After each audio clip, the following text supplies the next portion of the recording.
मकान बनाते समय नींव में क्यों दबाया जाता है? चांदी का नाग नागिन और कलश। श्रीमद् भागवत महापुराण के 5वें स्कंद में लिखा है कि पृथ्वी के नीचे पाताल लोक है और इसके स्वामी शेषनाग हैं। भूमि से 10,000 योजन नीचे अतल, अतल से 10,000 योजन नीचे वितल, उससे 10,000 योजन नीचे सतल है। हिंदू धर्म में किसी भी घर, मकान या अन्य भवन का निर्माण कार्य शुरू करने से पहले नींव में चांदी से बना नाग और कलश दबाया जाता है। हालांकि कई लोगों को इसका मुख्य उद्देश्य मालूम ही नहीं होता। ज़्यादातर लोग एक दूसरे को ऐसा करते हुए देखकर ही अपने भवन की नींव में नाग, नागिन और कलश दबा देते हैं। लेकिन अनजाने में किया जाने वाला ये धार्मिक कर्म काफ़ी शुभ और लाभदायक होता है। आज हम यहाँ आपको नींव में दबाए जाने वाले चांदी के नाग, नागिन और कलश का मुख्य उद्देश्य बताने जा रहे हैं। जमीन के नीचे स्थित है पाताल स्वर्ग।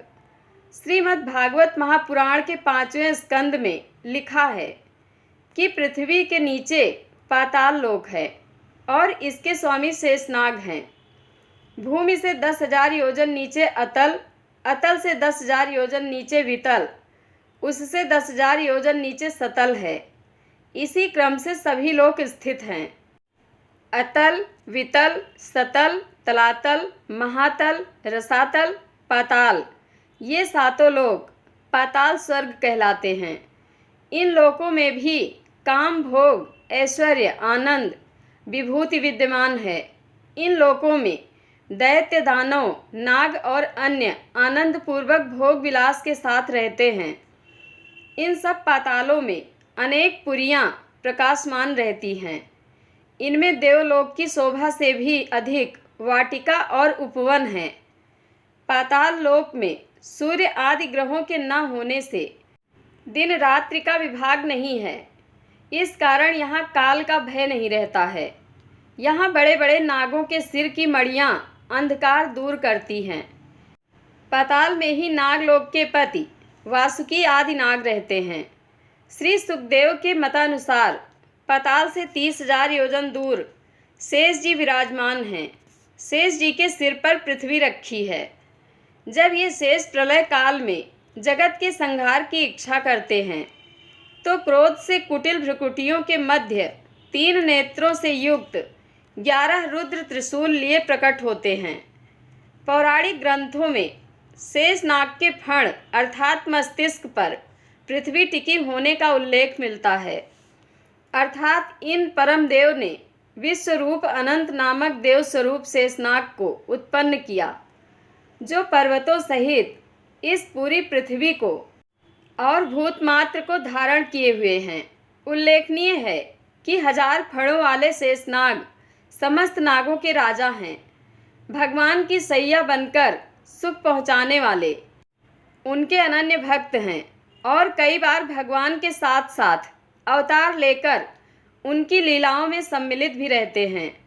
श्रीमद् भागवत गीता के 10वें अध्याय के 29वें श्लोक में भगवान श्री कृष्ण ने कहा है, अनंत स्वास्मि नागा नाम, अर्थात मैं नागों में शेष नाग हूँ।